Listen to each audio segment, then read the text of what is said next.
جس کا جو میں کہتے ہیں حضرت محمد صلی اللہ علیہ وسلم تو اپنی بیٹی کی اتنی عزت کرتے تھے کہ ان کی بیٹی کمرے میں اگر آتی تھی تو اس کی عزت میں کھڑے ہو جاتے تھے. عورت کی عزت اسلام نے بتائی ہے اور اسلام نے سکھائی ہے. یہ جو اپنے آپ کو مولانا کہنا بھی، اس کو بے شرم آدمی کو شرم آتی ہے، اس کو تو ایسی بات کہنی نہیں چاہیے. خدا جانے کی نہ دئیے، اور یہ بالکل غلیظ انسان.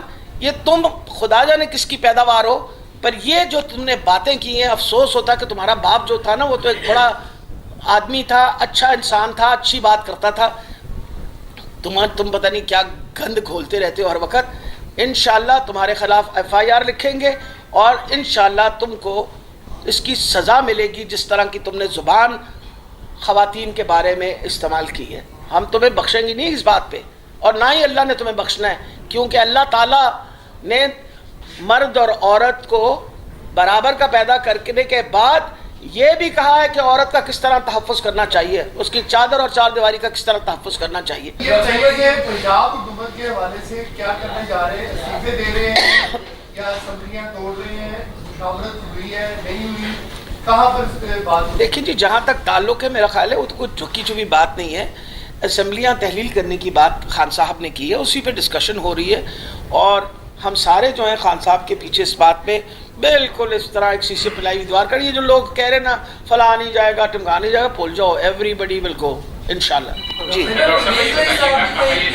آصف علی زرداری کو ایک دفعہ پھر نون لیگ نے یہ مشن سونپا ہے پنجاب کو سر کرنے کا. جیسے پہلے ایک الیکشن کے وقت خط شجاعت صاحب سے لکھوا لیا گیا تھا، وہ کورٹ نے اب اس کا رستہ بند کر دیا. لیکن آپ سمجھتی ہیں کہ آصف زرداری اگر دوبارہ پنجاب میں آتے ہیں تو اس کے لیے وہ پی ٹی آئی کے دیکھیں ماشاءاللہ، دیکھیں اس کا مطلب ہے کہ آصف علی زرداری دوبارہ خریداری کے لیے آ رہے ہیں. یہ بات تو چھپی ہوئی نہیں ہے نا، وہ تو خریداری کرنے کے لیے آتے ہیں. اور کتنے شرم کی بات ہے، سیاست دانوں کی کیا انہوں نے عزت چھوڑی. وہ جو 20 لوٹے تھے جن کو انہوں نے خریدا، لوگوں نے ان کی جو بے عزتی کی ہے وہ تو آپ کو سمجھ آ گئی ہوگی. ان 20 میں سے 20 لوٹوں کے اندر سے 15 جو تھے، 15 سیٹیں ہم نے جیتی، 16ویں بھی ہماری تھی. اور میرا خیال ہے لوگوں نے ان کے منہ پہ تماچا مارا ہے کہ کبھی کسی نے اپنی پارٹی چھوڑ کے دوسری طرف کھڑا ہوگا تو وہ بھول جائے کہ اس کو کبھی کسی کو اسے سپورٹ ملے گی. جی یہ بتائیے کہ پرویز بھائی صاحب بھی کیا ایک پیج میں سبزیاں توڑنے والے معاملے میں، کیونکہ کل یہ بات خبریں چل رہی تھی کہ پرویز بھائی صاحب جو ہے خان صاحب کو مشورہ دیں گے کہ سبزیاں نہ توڑیں، یہ پی ٹی آئی کے جو ہے نقصان میں جائیں گی. اس حوالے سے دیکھیں میرا خیال ہے جو نقصان اس وقت پاکستان کا ہو رہا ہے نا، پی ٹی آئی کے نقصان کو آپ بھول جائیں. جو نقصان اس وقت پاکستان کا ہو رہا ہے وہ آج سے پہلے کبھی نہیں ہوا. آپ اس وقت معیشت کا اتنا برا حال ہے، آپ ڈیفالٹ پہ جا رہے ہیں. ہم نے تھوڑی کہا، مفتاح اسماعیل صاحب نے کہا ہے، ان کا اپنا منسٹر کہہ رہا تھا کہ ہم ڈیفالٹ پہ جا رہے ہیں، اور اپنے آپ کو ذمہ دار ٹھہراتے ہیں کہ ہماری وجہ سے یہ سارا کچھ ہو رہا ہے. آپ ڈیفالٹ پہ جا رہے ہیں، اور ہمیں تو اس بات کی پریشانی ہے کہ ہمیشہ دیکھا گیا ہے کہ اکنامک سٹیبلٹی تب آتی ہے جب پولیٹیکل سٹیبلٹی ہو. جتنی انسٹیبل اس وقت سچویشن بنی ہوئی ہے، عمران خان صاحب نے 8 سیٹوں پہ الیکشن لڑی، 7 جیت گئے. مطلب اس سے زیادہ لوگ کیا پیغام دے سکتے ہیں کہ ہمیں آپ کی ضرورت نہیں ہے، ڈر کے مارے اب تم الیکشن نہیں لڑے. پہلے وہ تقریر دیتی تھی، کیا نام ہے وہ مریم نواز، آپ لوگ بڑے سنسیئر ہیں الیکشن کروانے کے اندر، تو اپنی اسمبلیاں ڈیزالو کر دو. ہوں جس لیے اناؤنس کر دیتا خان صاحب نے کہ اسمبلیاں ڈیزالو، دوڑی بھجے پھر رہنے کہ جی کسی طرح اسمبلیاں ڈیزالو ہونے تو روکو. آدم عزیز تارڑ کی واپسی ہے، ان کو پہلے ہٹایا گیا، اب جو ہے ان کا استعفیٰ جو ہے منظور نہیں کیا گیا اور ان کو دوبارہ کام کرنے کا کہا گیا. اس کے پیچھے کیا نظر آتا ہے؟ دیکھیے یہ تو سوال آپ کو پوچھنا پڑے گا نون لیگ والوں سے. وجہ یہ ہے کہ خدا جانے اس کے پیچھے کون کون ہے. خود ہی آپ لوگ کہتے ہیں کہ زیادہ بات ایسی کہ نہ کیا کرے ورنہ ہمیں وہ کرنا پڑتا ہے. باقی تو تم سمجھ ہی جاؤ گے، تم کہہ دیں تمہیں کھل کھل آ کے گال کر لینی ہے، پھر آپ پہ روکنی پڑے گی. ہاں جی ایک ہی سن کے بیٹا پھر آپ کی بات. سچویشن چل رہی ہے جس میں تمام جو معاشی ماہرین ہیں وہ اس چیز کا ایڈمٹ کر رہے ہیں کہ ملک ڈیفالٹ کی طرف جا رہا ہے. اسمبلیاں تحلیل کی جاتی ہیں تو آپ نہیں سمجھتی کہ ایک اور مزید جو ڈیفالٹ کی طرف ملک جا رہا ہے اس کے اوپر مزید آپ کو تیر برسا دیں گے، اس کے زخم جو لگے ہوئے ہیں اس کو مزید گہرا کر دیں گے. کہ سچویشن ایسی نہیں ہے کہ ملک فی الوقت فوری الیکشن میں چلا جائے، کیونکہ جتنا پولیٹیکل اسٹیبل ہو گیا معاملہ چل رہے ہوں گے شاید اس ملک کو اکانومی کو بہتر ہونے کے ٹائم مل سکے. इलेक्शन होता है, सेटअप आता है, पॉलिसियां चेंज होगी, मुल्क तो पहले डिफॉल्ट की तरफ जा रहा है। देखो बेटा, 7 महीने गुजर गए, एक हुकूमत ने जिसने क्लेम करके आई थी कि उन्होंने हालात आके मईशत के हालात बिल्कुल ठीक कर देने हैं, 7 महीने के अंदर आपके सामने उन्होंने बेड़ा गर्क कर दिया। यानी डॉलर की कीमत आते सार वो डार साहब ने फरमाया था कि डॉलर की कीमत मैं वापस 100 रुपये पे ले आऊँगा, 230 235, बाजार के अंदर तो 265 पे बिक रहा है। आपकी एलसीज नहीं खुल रही।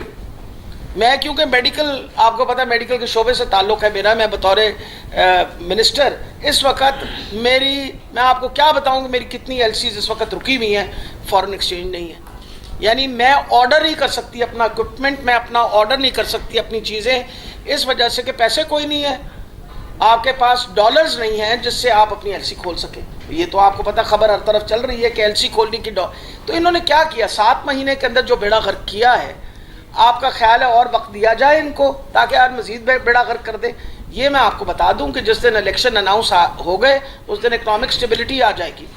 वजह यह है कि हर तज्जियाकार ये कहता है कि स्टेबिलिटी लाने के लिए बहुत अहम है कि आप जल्द से जल्द इलेक्शन करवाएं, तो हम तो यही इंसिस्ट कर रहे हैं कि आप जल्द से जल्द इलेक्शन कराएं ताकि ये अनस्टेबिलिटी जो वो ख़त्म हो जाए। जी बच्चे। अच्छा डॉक्टर साहब, इस वक्त जो सियासत में क्रैश है, फॉर एग्जाम्पल जो अभी आपने बात की कि जो सियासत में ज़बान गलत इस्तेमाल होती है, सोशल मीडिया हम देख रहे हैं तमाम सियासी जमातें, उसमें वीडियो एडिट की जाती है, ख़वातीन हो, PCT हो, ये गलत चीज़ है। अब वक्त आ नहीं गया कि आपको, क्योंकि आपकी रसाई भी है, आपकी सीनियर लीडरशिप है, तमाम अपने कारकुनों को रोकना चाहिए, जो सियासत में रवादारी है इसको लेके हमें चलना चाहिए, इस तरह के काम नहीं करने चाहिए। आप बिल्कुल सही फरमाते हैं, रवादारी भी तो बेटा एक हद तक चल सकती है ना। दूसरा बंदा खलोगे तो हम गाला काट रहे होगे, मतलब फजल रहमान साहब हमें गालियाँ निकालें, बुरा भला कहें और जो लफ्ज़ इस्तेमाल करें हम कहें माशाल्लाह माशाल्लाह बड़ा अच्छी अच्छी बातें कर रहे हैं हम, तो इस तरह की रवादारी तो नहीं हो सकती ना। उनके खिलाफ FIR ही लिखी जा सकती है ना। मैंने तो कोई गलत ज़ुबान नहीं इस्तेमाल की, पर उनके खिलाफ FIR ज़रूर इंशाल्लाह लिखवाऊंगी। वजह यह है कि जिस तरह की ज़ुबान उन्होंने इस्तेमाल की है, क्या वो ज़ेब देती है किसी लीडर को? और वो PDM के सरबराह हैं, यानी PDM का अब्बा है इसलिए, और वो अब्बा साहब है फरमा रहे ने। तो जी दसो, is this the language that you want कि ये आपके जो सियासतदान हैं ये लैंग्वेज इस्तेमाल करें? कुछ महीनों से जो जुल्म किए जा रहे हैं उन पे हम मुसलसल बात तो कर ही रहे हैं, लेकिन मेरा ख्याल है कि इस इम्पोर्टेड हुकूमत के कानों पे जूं भी नहीं रेंग रही और दिन ब दिन हालात ख़राब से ख़राब तर होते चले गए। आज़म स्वाति साहब 75 साल उनकी उम्र है, वो एक सेनेटर हैं, और जिस तरीके से उनके साथ ज़्यादती की गई, कपड़े उतार के, जो उन्होंने बार बार बताया कि मुझ पे ज़्यादती की गई, मुझसे जुल्म किया, और फिर जो सबसे ज़्यादा तकलीफ दह चीज़ थी कि जब उनको पकड़ने आए तो घर के अंदर जिस तरह वो घुसे हैं और उनके बाल बच्चों के सामने, ख़ास तौर पे उनकी घर की ख़वातीन के सामने और उनके बच्चों के सामने जिस तरह उनकी बेइज्जती की गई, उससे ज़्यादा तकलीफ दह चीज़ नहीं और हो सकती। इस पे हमने बहुत शोर मचाया, बार बार हमने कोर्ट्स को कहा कि खुदा के लिए देखिए क्या हो रहा है। इंसाफ, हम मानते हैं कि इंसाफ की आंख पे पट्टी है, लेकिन इंसाफ देने की आंख पे तो पट्टी नहीं होनी चाहिए ना, कि इंसाफ मिले हमें। अहम बात यह है कि वहाँ बात ख़त्म नहीं हुई, उसके बाद जो सबसे ज़्यादा तकलीफ दह चीज़ थी वो उस वीडियो का आ जाना जो उनकी बेगम के बारे में, और मेरा ख्याल है यहाँ जितने लोग बैठे हैं और हम जितनी ख़वातीन बैठे हैं, पूरे पाकिस्तान के अंदर इसके ऊपर एक रिएक्शन आया। कोई भी कभी नहीं चाहेगा कि उसकी माँ या बहन या बेटी इस तरीके से उसकी बेइज्जती की जाए, और इनको शर्म नहीं आती, इनको इस बात का एहसास नहीं है कि माएँ बहनें सबकी होती हैं।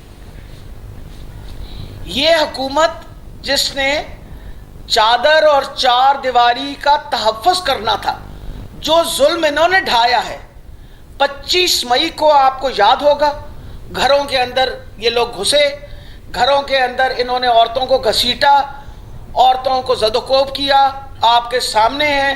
25 मई को आपके सामने जिस तरह उन्होंने हम पे जुल्म किया, हम सारी औरतें थी, गाड़ी मैं चला रही थी, मेरे साथ मेरी बेटी, मेरी बहन, हम लोगों पे जिस तरह जुल्म किया आप सारों ने रिकॉर्ड किया। इन लोगों में कोई ना शर्म रही है ना कोई हया रही है। इन लोगों ने ये तहिया कर लिया, ये इतने इस इक़्तिदार के भूखे हैं और इस इक़्तिदार के थ्रू अपने मसले हल कर रहे हैं कि ये भूल गए हैं कि पाकिस्तान की 50% आबादी जो है वो ख़वातीन की है। और इस वक्त ख़वातीन इतने ज़्यादा गुस्से में इस बात पे कि क्यों नहीं कोई कदम उठाए जा रहे कि जो ये चादर और चार दीवारी का जिस तरह बेइज्जती की जा रही है वो कब तक हम बर्दाश्त करेंगे।